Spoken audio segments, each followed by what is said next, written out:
ছুটে যাওয়া নামাজের রাকাতগুলো নিজে আদায় করার সময় সূরা মেলাতে হবে কিনা, খুব দরকারি এবং গুরুত্বপূর্ণ একটি প্রশ্ন। অনেকেই এই প্রশ্ন করে থাকেন। প্রায় আপনার ইমামের পেছনে সালাত আদায় করতে গিয়ে যদি 2 রাকাত 3 রাকাত ছুটে যায়, ধরুন 4 রাকাত ওয়ালা নামাজের আপনি শেষের 1 রাকাত পেয়েছেন, আপনার 3 রাকাত ছুটে গেছে। এখন এই রাকাতগুলো আপনি কিভাবে আদায় করবেন?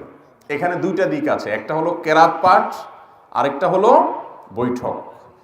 এই বৈঠক এবং সূরা ফাতিহার সাথে অন্য সূরা মিলানো, এগুলো আপনি কিভাবে করবেন? সূরা ফাতিহার সাথে অন্য সূরা মিলাবেন কি মিলাবেন না, এবং বৈঠক কোন হিসাবে করবেন, এটার উত্তরে আমরা বলবো বৈঠকের বিষয়টা খুবই সহজ।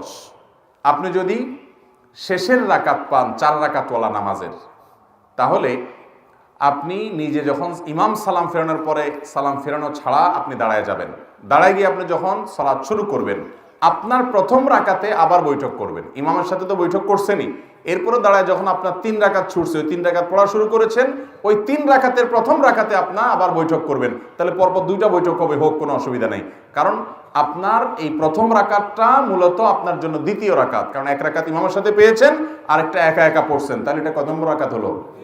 দ্বিতীয় রাকাতে বৈঠক করতে হয়, সেই হিসাবে আপনি এখানে বৈঠক করবেন। তাতে 2 বৈঠক হোক, সমস্যা নেই। প্রথম বৈঠকটা হলো ইমামের অনুকরণ করতে গিয়ে ইমাম যেহেতু বসছে, আপনি দাঁড়াতে পারেন না, সেজন্য বাধ্য হয়ে বসেছেন। এটা হলো আপনার মূল বৈঠক, যেটা আপনি একাকে আদায় করছেন। তাহলে বৈঠক কোথায় করবেন বুঝতে পেরেছেন তো? আর বাকি তৃতীয় রাকাতে, অর্থাৎ 1 রাকাত ইমামের সাথে পেলেন, নিজে একাকে 1 রাকাত পড়লেন, নিজে একাকি পরবর্তী রাকাতে আপনি তো বৈঠক করবেন না, কারণ এটা 3 নম্বর রাকাত। আর শেষের রাকাতে বৈঠক করতেই হবে, কারণ সেটা 4র্থ রাকাত। মাগরিবের নামাজ যদি হয়, তাহলে এমনও হতে পারে যে 3 রাকাতে বৈঠক হতে পারে কি পারে না? কেউ যদি মাগরিবের শেষের রাকাত পায়, তাহলে ইমামের সাথে বৈঠক তো করতেই হবে। তার 2 রাকাত ছুটছে, তাহলে সেই 2 রাকাতের প্রথম রাকাতে আবার বৈঠক করা লাগবে কি লাগবে না? কেন লাগবে? কারণ সিরিয়ালে এটা কত? দ্বিতীয়। তা দ্বিতীয় হওয়ার কারণে বৈঠক করতে হবে। তাহলে একবার ইমামের সাথে বৈঠক করছে, ওইটাতে বৈঠক করার কথা ছিল না প্রথম রাকাত, কিন্তু যেহেতু ইমামের সাথে ছিল, এই জন্য বৈঠক করতে হয়েছে। আবার নিজের প্রথম রাকাতে বৈঠক করেছে, কারণ সিরিয়ালে দ্বিতীয়। আর শেষের রাকাত আর রাকাত আছে একটা ইমামের সাথে পাইছে, একটা নিজে নিজে বৈঠক করছে, আর একটা রাকাত আছে 3 রাকাত। তাহলে 3 নম্বর রাকাতে বসতেই হবে। তাহলে মাগরিবের 3 রাকাতে বৈঠক হতে পারে, এমনও সিস্টেম হতে পারে।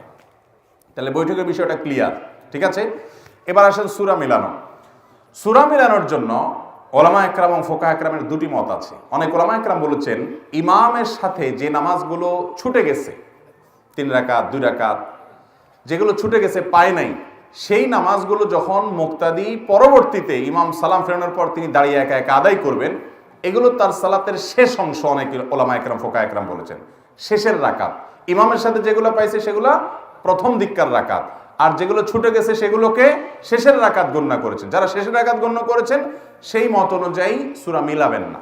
কিন্তু এই মতের চাইতে অধিকতর অগ্রগণ্য মত এবং সতর্কতাপূর্ণ মত হলো যে যেই রাকাতগুলো ছুটে গেছে সেগুলোকে মুক্তাদি যখন একাকী আদায় করবে, সেগুলোকে শুরুর দিককার রাকাত ধরবেন।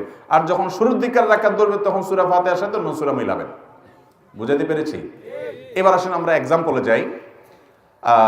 4 রাকাতওয়ালা নামাজ, শেষে 1 রাকাত পাইছেন ইমামের সাথে, ইমাম সালাম ফিরাই ফেলেছে, আপনি সালাম ফেরাবেন না। ইমামের সালাম দোনো দিকে ফেরানো হয়ে গেছে, তারপর আপনি দাঁড়িয়ে আপনার ছুটে যাওয়া সালাত আদায় করবেন। ছুটে যাওয়া সালাত যখন আদায় করছেন, আপনার প্রথম রাকাতে সূরা ফাতিহাও পড়বেন, সাথে সূরাও মিলাবেন। কেমন যেন আপনি সালাতের প্রথম অংশের রাকাতগুলো ছুটে গেছে ইমাম সাহেবের সাথে, সেগুলো আদায় করতেছেন। একইভাবে আবার দ্বিতীয় রাকাতেও সূরা ফাতিহার সাথে সূরা মিলাবেন। আপনার তৃতীয় রাকাতে আর সূরা ফাতিহার সাথে সূরা মিলাবেন না, কারণ 2 রাকাত তো সূরা মিলানো হয়েই গেছে। এটা তো 3 নম্বর রাকাত সিরিয়ালে, সেখানে তো সূরা মিলানো নাই। কথা কি বুঝতে পারছি? এবার আসুন 4 রাকাতওয়ালাটা আপনারা বলেন দেখি। 4 রাকাতওয়ালা নামাজের 2 রাকাত ছুটে গেছে, আর 2 রাকাত পাইছে। তাহলে ইমামের সালাম ফেরানোর পর দাঁড়ায় যখন 2 রাকাত পড়বে, সেই 2 রাকাতে সূরা ফাতিহার সাথে সূরা মিলাবে না মিলাবে না? কেন মিলাবে?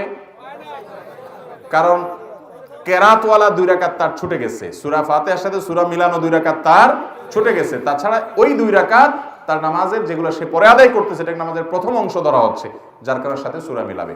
যদিও ফোকাহ একরামের আরেকটা মত আছে, কিন্তু এই মতটা অধিকতর সতর্কতাপূর্ণ। কথা কি বুঝতে পারছেন? তাহলে এই নিয়মে ছুটে যাওয়া রাকাতগুলো আপনি আদায় করবেন, ইনশাআল্লাহ বিইذনিল্লাহ সালাত হয়ে যাবে।